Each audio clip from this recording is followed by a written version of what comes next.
ಎಲ್ಲ ಪತ್ರಕರ್ತ ಬಂಧುಗಳಿಗೂ ನನ್ನ ವಂದನೆಗಳು ಮತ್ತು ಸ್ವಾಗತ.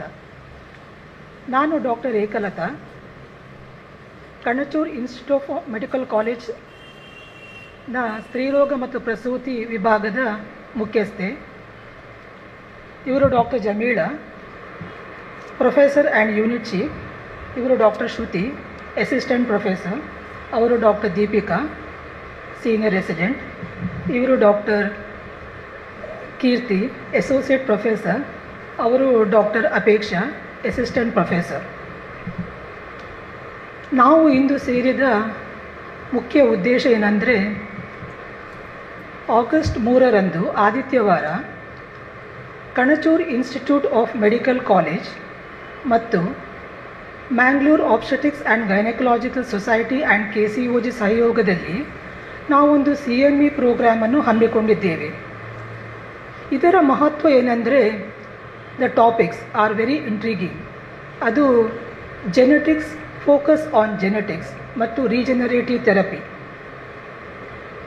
ಈಗ ಜೆನೆಟಿಕ್ಸ್ ಬಗ್ಗೆ ಬ್ರೀಫಾಗಿ ಹೇಳೋದಂದರೆ, ಈಗ ಒಂದು ಪೇಷಂಟಿಗೆ ಸಪೋಸ್ ಎಬ್ನಾರ್ಮಲ್ ಚೈಲ್ಡ್ ಇದ್ದರೆ ಅವಳಿಗೆ ಇನ್ನೂ ಬರಬಾರ್ದು, ನೆಕ್ಸ್ಟ್ ಅದೇ ಚೈಲ್ಡ್ ಆಗಬಾರ್ದು. ಹಾಗೆಯೇ ಅವರ ಫ್ಯಾಮಿಲಿಯಲ್ಲಿ ಸಹ ಏನಾದರೂ ಕಂಜೆನಿಟಲ್ ಎಬ್ನಾರ್ಮ್ಯಾಲಿಟಿ ಇದ್ದರೆ, ಈಗಿನ ರೀಸೆಂಟ್ ಇನ್ವೆನ್ಷನಲ್ಲಿ ನಮಗೆ ತುಂಬ ಟೆಸ್ಟ್ಗಳಿವೆ. ಸೊ ಅವರಿಗೆ ನೆಕ್ಸ್ಟ್ ಕಂಜೆನಿಟಲ್ ಎಬ್ನಾರ್ಮ್ಯಾಲಿಟಿ ಬರುವ ಮುಂಚೆನೇ ನಾವು ಕೆಲವು ಟೆಸ್ಟ್ಗಳನ್ನು ಮಾಡಿ ಅದನ್ನು ಕಂಡುಹುಡುಕ್ಬೋದು. ಹಾಗೆಯೇ ರೀಜನರೇಟಿವ್ ಥೆರಪಿ ಬಗ್ಗೆ ಮಾತಾಡೋದಿದ್ದರೆ, ಈಗ ಫಾಲೋವಿಂಗ್ ನಾರ್ಮಲ್ ಡೆಲಿವರಿ ಆಗಿರ್ಬೋದು, ಅಲ್ಲ ಮೆನೋಪಾಸ್ ಅಂತ ಹೇಳ್ತೇವೆ ನಾವು, ಈಗ ಪೀರಿಯಡ್ಸ್ ನಿಂತ ಮೇಲೆ, ಅಲ್ಲ ಕೆಲವು ಪೇಷಂಟ್ಗಳು ಡೆಲಿವರಿ ಆಗಬೇಕಾಗಲಿ ಮಗುವಿಗೆ ಸಮ್ ಕಂಜೆನಿಟಲ್ ಮಾಲ್ಫಾರ್ಮೇಷನ್ ಇರ್ಬೋದು ಜೆನೆಟಲ್ ಟ್ರ್ಯಾಕ್ಟಲ್ಲಿ. ಸಮ್ಟೈಮ್ಸ್ ಲೈಕ್ ಪೇಷಂಟ್ಗಳಿಗೆ ಕೀಮೋಥೆರಪಿ ಆಗಿದ್ದರೆ, ಅಲ್ಲ ರೇಡಿಯೋಥೆರಪಿ ಆಗಿದ್ದರೆ ಅವರ ಜೆನೆಟಲ್ ಟ್ರ್ಯಾಕ್ಟ್ ಎಬ್ನಾರ್ಮ್ಯಾಲಿಟಿ ಆಗ್ತದೆ. ನಾವು ಅದಕ್ಕೆ ವಜೈನಲ್ ಸ್ಟಿನೋಸಿಸ್ ಅಂತ ಹೇಳ್ತೇವೆ. ಸೊ ಈ ರಿಪೇರೇಟಿವ್ ಥೆರಪಿ, ದಟ್ ಈಸ್ ರೀಜನರೇಟಿವ್ ಥೆರಪಿಯಲ್ಲಿ ನಮಗೆ ಕಂಪ್ಲೀಟಾಗಿ ಚೇಂಜ್ ಮಾಡಲಿಕ್ಕೆ ಆಗದಿದ್ದರೂ ಸ್ವಲ್ಪ ರೀಜುವಿನೇಟ್ ಮಾಡ್ಬೋದಲ್ಲ, ರೀಮಾಡ್ಲಿಂಗ್ ಮಾಡ್ಬೋದು. ಅದಕ್ಕೆ ನಾವು ಸ್ಟೆಮ್ ಸೆಲ್ ಥೆರಪಿ ಅಂತ ಹೇಳ್ತೇವೆ. ಸೊ ಈ ಎರಡು ಸಬ್ಜೆಕ್ಟ್ಗಳ ಬಗ್ಗೆ, ಲೈಕ್ ಫೀಟಲ್ ಜೆನೆಟಿಕ್ಸ್ ಮತ್ತು ರೀಜನರೇಟಿವ್ ಥೆರಪಿ ಬಗ್ಗೆ ಮಾತಾಡಲು ನಾವು ಬ್ಯಾಂಗ್ಳೂರು ಮತ್ತು ಮೈಸೂರಿಂದ 4 ಸ್ಪೀಕರ್ಸ್ಗಳನ್ನು ಇನ್ವೈಟ್ ಮಾಡಿದ್ದೇವೆ. ಅವರ ಹೆಸರು doctor Sonia Mandappa, doctor Deepa Bhat, doctor Yogitha ಮತ್ತು ಡಾಕ್ಟರ್ ಫಿಯೋನಾ ಡಿಸೋಜಾ. ಅವರು ಅದರಲ್ಲೇ ಎಕ್ಸ್ಪರ್ಟೈಸ್ಗಳು, ಫೀಟಲ್ ಜೆನೆಟಿಕ್ಸ್ ಮತ್ತು ರೀಜನರೇಟಿವ್ ಥೆರಪಿಯಲ್ಲೇ ಎಕ್ಸ್ಪರ್ಟ್ ಇದ್ದವರು. ಅವರು ನಮ್ಮ ಮೆಡಿಕಲ್ ಕಾಲೇಜಿಗೆ ಆದಿತ್ಯವಾರ, ದಟ್ ಇಸ್ ತಾರೀಕು 3ರಂದು ಬೆಳಿಗ್ಗೆ 9 ಗಂಟೆಯಿಂದ ಸಂಜೆ 4 ಗಂಟೆವರೆಗೆ ಡಿಟೇಲ್ ಆಗಿ ಈ ಟಾಪಿಕ್ಗಳ ಬಗ್ಗೆ ಡಿಸ್ಕಸ್ ಮಾಡಲಿದ್ದಾರೆ. ಹಾಗೆಯೇ ನಾವು ಕ್ವಿಜ್ ಇಟ್ಟಿದ್ದೇವೆ, ಅದೇ ಸಬ್ಜೆಕ್ಟ್ ಬಗ್ಗೆ ನಾವು ಕ್ವಿಜ್ ಇಟ್ಟಿದ್ದೇವೆ. ಹಾಗೆಯೇ ನಾವು ಪ್ಯಾನಲ್ ಡಿಸ್ಕಷನ್ ಇಟ್ಟಿದ್ದೇವೆ, ಅದೇ ಫೀಟಲ್ ಜೆನೆಟಿಕ್ಸ್ ಮತ್ತು ರೀಜನರೇಟಿವ್. ಬಿಕಾಸ್ ಅವೇರ್ನೆಸ್ ಇದರ ಬಗ್ಗೆ ಜಾಸ್ತಿ ಜನಸಾಮಾನ್ಯರಿಗಿಲ್ಲ, ಈವನ್ ಡಾಕ್ಟರ್ಸ್ಗಳಿಗೂ, MBBS ಡಾಕ್ಟರ್ಸ್ಗಳಿಗೂ, ಈವನ್ ಗೈನಕಾಲಜಿಸ್ಟ್ಗಳಿಗೂ ಜಾಸ್ತಿ ಅವೇರ್ನೆಸ್ ಇಲ್ಲದ ಕಾರಣ ಇಂಥ ಒಂದು ಟಾಪಿಕನ್ನು ಹಿಡಿದಿದ್ದು ಭಾರಿ ರೇರ್. ಈ ಫೀಟಲ್ ಜೆನೆಟಿಕ್ಸ್ ಬಗ್ಗೆ, ರೀಜನರೇಟಿವ್ ಥೆರಪಿ ಬಗ್ಗೆ ಇರುವ CME ತುಂಬ ರೇರ್. ಸೊ ನಾವು ಈ 2 ಟಾಪಿಕ್ಗಳನ್ನು ಹಿಡ್ಕೊಂಡು ಬೆಳಿಗ್ಗೆ 9 ಗಂಟೆಯಿಂದ 4 ಗಂಟೆವರೆಗೆ ಡಿಸ್ಕಸ್ ಮಾಡಿ, ಆ ಬಗ್ಗೆನೇ ಕ್ವಿಜ್ ಇಟ್ಟು, ಹಾಗೆಯೇ ಪ್ಯಾನಲ್ ಡಿಸ್ಕಷನ್ ಮಾಡ್ತಾ ಇದ್ದೇವೆ. ಸೊ ನಾನು ನಿಮ್ಮಲ್ಲಿ ಎಲ್ಲ ಪತ್ರಕರ್ತ ಬಾಂಧವರಲ್ಲಿ ರಿಕ್ವೆಸ್ಟ್ ಮಾಡೋದೇನೆಂದರೆ, ನೀವು ನಿಮ್ಮ ಮಾಧ್ಯಮದ ಮೂಲಕ ಎಲ್ಲ ಜನಸಾಮಾನ್ಯರಿಗೆ ಇದರ ಬಗ್ಗೆ ತಿಳುವಳಿಕೆ ನೀಡಿ ಅವರಿಗೆ ಅವೇರ್ನೆಸ್ ಕ್ರಿಯೇಟ್ ಮಾಡಬೇಕು ಅಂತ. ನಾಟ್ ಓನ್ಲಿ ದ್ಯಾಟ್, ನೀವೆಲ್ಲರೂ ನಮ್ಮ ಕಾರ್ಯಕ್ರಮಕ್ಕೆ ಬಂದು ಕಾರ್ಯಕ್ರಮಕ್ಕೆ ಬರಬೇಕೆಂದು ನಾನು ಸ್ವಾಗತಿಸುತ್ತೇನೆ. Thank you very much. ಆ ಡೆಲಿಗೇಟ್ಸ್ಗಳು ಮೈಸೂರು ಮತ್ತು ಬ್ಯಾಂಗ್ಳೂರಿಂದ ಬರ್ತಿದ್ದಾರೆ. ಅವರೆಲ್ಲ ಅದರದ್ದೇ ಸ್ಪೆಷಲಿಸ್ಟ್ನವರು, expertise in that particular field, both in fetal genetics and reparative therapy, regenerative therapy. ಇದು ಕಣಚೂರಲ್ಲಿ ಫಸ್ಟ್ ಟೈಮ್, ಆಲ್ಮೋಸ್ಟ್ ದಕ್ಷಿಣ ಕನ್ನಡದಲ್ಲಿ ಫಸ್ಟ್ ಟೈಮ್ ಅಂತ ಹೇಳ್ಬೋದು. ಇದು ತುಂಬ ರೇರ್ ಟೈಪ್ ಆಫ್ CME. ಹೌದು.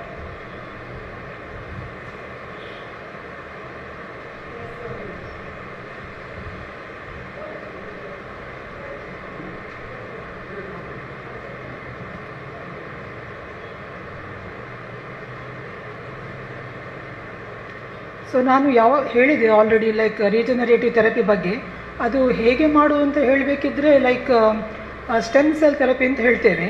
ಕೆಲವು ನಮ್ಮ ದೇಹದಿಂದಲೇ ಕೆಲವು ಸ್ಟೆಮ್ ಸೆಲ್ಗಳನ್ನು ತೆಗೆದು ಅದೇ ಪೇಷಂಟಿಗೆ ಇಂಜೆಕ್ಟ್ ಮಾಡುವಂಥದ್ದು.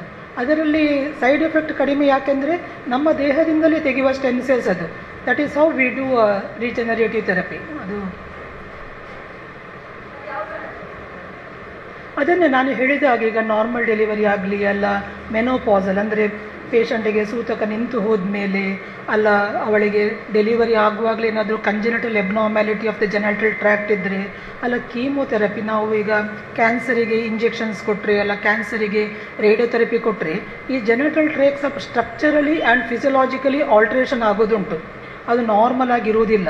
So some patients would like to have a near normal vaginal tract. Normal ಆಗಿ ಆಗ್ತದೆ ಅಂತ ಹೇಳಲಿಕ್ಕೆ ಆಗೋದಿಲ್ಲ, close to normal or near normal.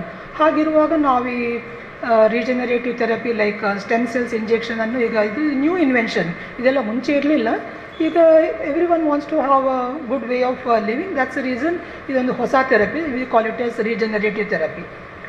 ನಮ್ಮದೇ ದೇಹದಿಂದ ಸ್ಟೆಮ್ ಸೆಲ್ಸ್ ತೆಗೆದು ಇಂಜೆಕ್ಟ್ ಮಾಡುವಂಥದ್ದು.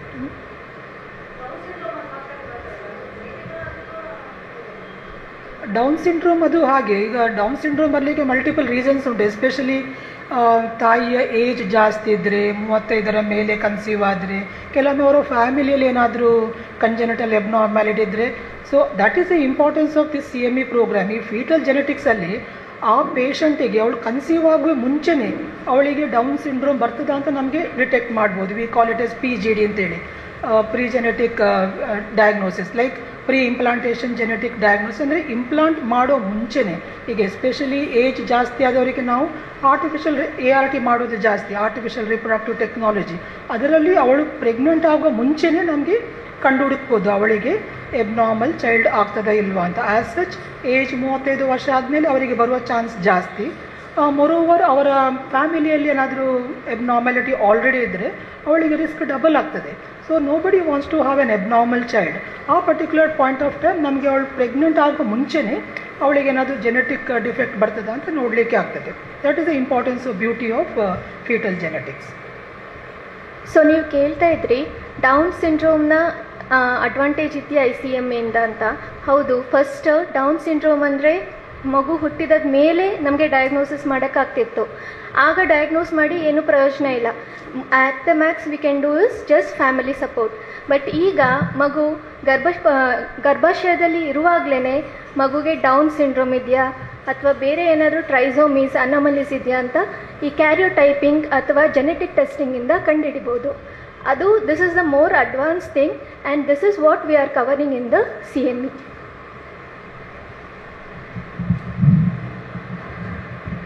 ಈಗ ಮೇಡಮ್ ಹೇಳಿದಾಗೆ ಅವಳು ಪ್ರೆಗ್ನೆಂಟ್ ಆದಮೇಲೆ, ಅವ್ರು ಹೇಳಿದ್ರು ಪ್ರೆಗ್ನೆಂಟ್ ಆದಮೇಲೆ ಕ್ಯಾರಿಯೋಟೈಪಿಂಗ್, ಕೋರಿಯಾನಿಕ್ ವಿಲ್ಲಸ್ ಬಯೋಪ್ಸಿ ಎಲ್ಲ ಮಾಡಿ, ಈವನ್ ಪ್ರೆಗ್ನೆಂಟ್ ಅವಳು ಮಗು ಒಳಗೆ ಗರ್ಭದ ಒಳಗೆ ಬೆಳೆಯುವ ಮುಂಚೆನೇ ನಮಗೆ ಡಯಾಗ್ನೋಸ್ ಮಾಡ್ಬೋದು. ಅದಕ್ಕೆ ನಾವು PGD ಅಂತ ಹೇಳ್ತೇವೆ. ಸಪೋಸ್ ಅವಳು ಆರ್ಟಿಫಿಷಿಯಲ್ ರಿಪ್ರೊಡಕ್ಟಿವ್ ಟೆಕ್ನಾಲಜಿಯಲ್ಲಿ ಪ್ರೆಗ್ನೆಂಟ್ ಆದರೆ ಮಗು ಗರ್ಭಕೋಶದಲ್ಲಿ ಬೆಳೆಯೋ ಮೊದಲೇ ಆ ಮಗು ಡಿಫೆಕ್ಟಿವ್ ಚೈಲ್ಡ್ ಆಗ್ತದೆ ಅಂತ ನಮಗೆ ಡಯಾಗ್ನೋಸ್ ಮಾಡ್ಬೋದು. ಇದರ ಅವೇರ್ನೆಸ್ ಜನರಲ್ ಪಬ್ಲಿಕ್ಕಿಗೆ ಇಲ್ಲದೇ ಇರ್ಬೋದು. ಸೊ ಇಂಥ CME ಪ್ರೋಗ್ರಾಮ್ಗಳು ವೆರಿ ಇಂಪಾರ್ಟೆಂಟ್. ಈ ಮಾಧ್ಯಮದ ಮುಖಾಂತರ ಜನರಿಗೆ ಇದರ ಬಗ್ಗೆ ಅವೇರ್ನೆಸ್ ಕ್ರಿಯೇಟ್ ಮಾಡೋದು very important. I think that is the responsibility of ನಿಮ್ಮ ಜವಾಬ್ದಾರಿ ಆಗಿದೆ. ಎಲ್ಲ ನಮ್ಮ ಮಾಧ್ಯಮದ ಮುಖಾಂತರ ಎಲ್ಲ ಜನಗಳಿಗೆ ಇದರ ಬಗ್ಗೆ ಅವೇರ್ನೆಸ್ ಕ್ರಿಯೇಟ್ ಮಾಡುವಂಥದ್ದು. ಇಲ್ಲ, ಈಗ ಆಗಲಿಲ್ಲ, ಬಟ್ ನಿಯರ್ ಫ್ಯೂಚರಲ್ಲಿ ಆಗುವಂತಿದೆ.